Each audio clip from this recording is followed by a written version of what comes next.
So I'm going to talk about some Deshi dilemmas. And for our international friends here, Deshi means Bangladesh and Bideshi means America in this case. So I'm going to talk about some problems, culture shocks, and culture blends that we face when we come for higher study in the United States. So yeah, so it's a satirical take on some of the cultural blends faced by an international student. Okay. So, we come from Bangladesh, we take a lot of exams, and we are here to do our Masters or PhD research, right? We start with research. We're supposed to start with research. And we have a dream like this that we'll go into a lab, carry out experiments and other stuff, collect data. But do you know what is the first experiment that we do? Okay.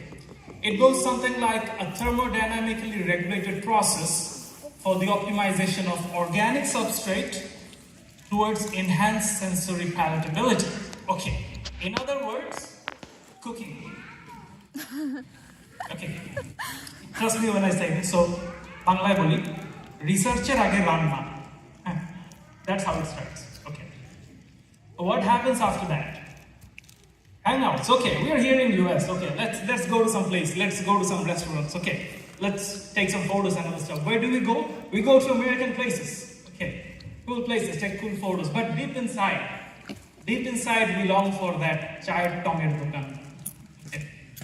Bengal tradition, simple tea stalls where we discuss everything from government to porimoni. Okay. Porimoni hit, I guess. Okay.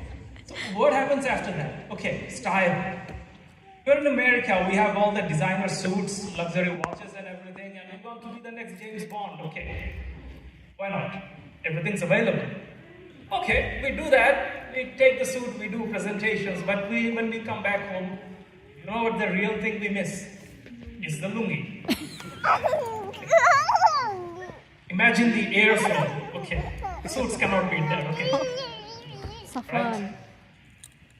Now for the guys, let's talk about the girls. Okay.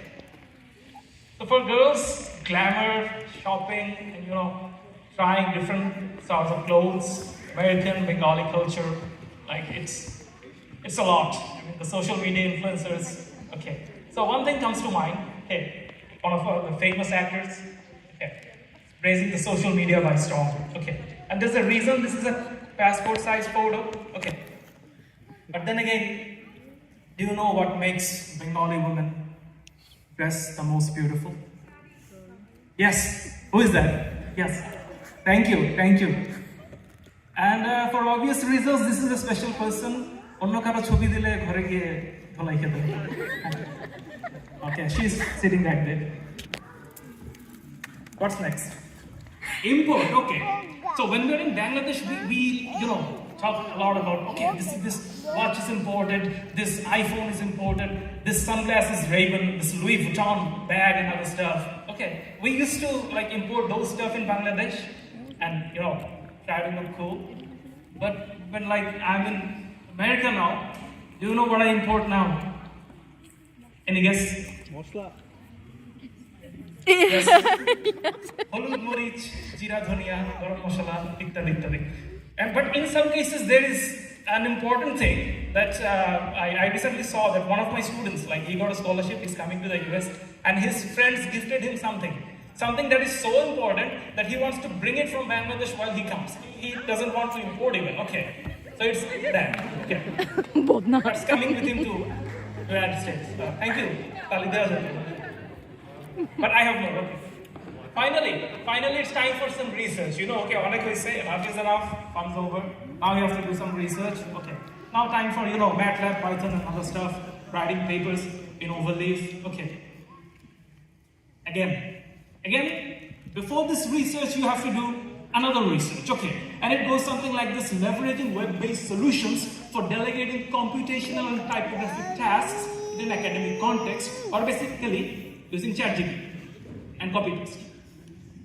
Okay. At least that's how I'm doing it. Okay. After that, what happens?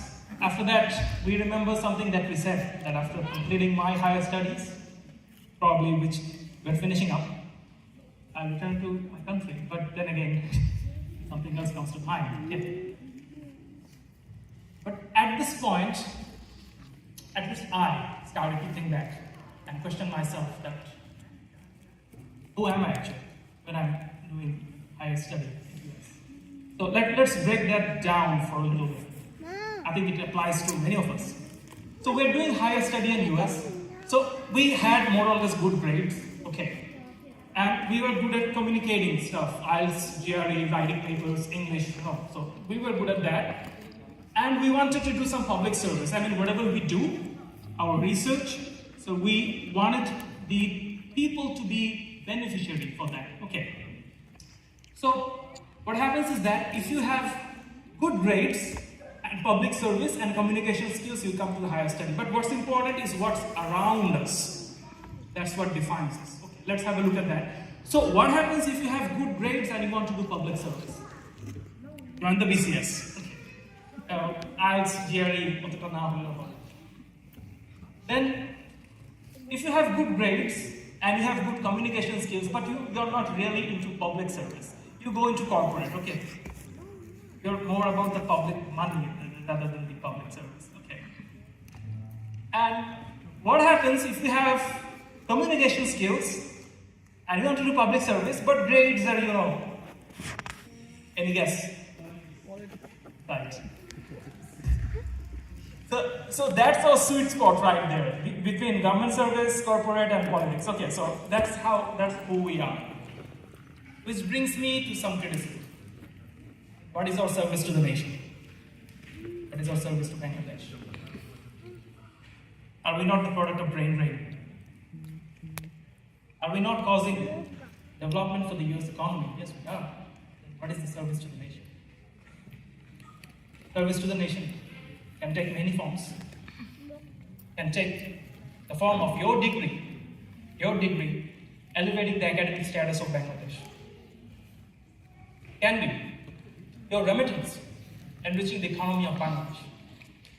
And it can be, in times of national crisis, you, me, the intellectuals, we make a stand, even thousands of miles away, and stand by for the crisis in Bangladesh. So, it brings me to my final point. Even though I don't live in Bangladesh, Bangladesh still lives in me.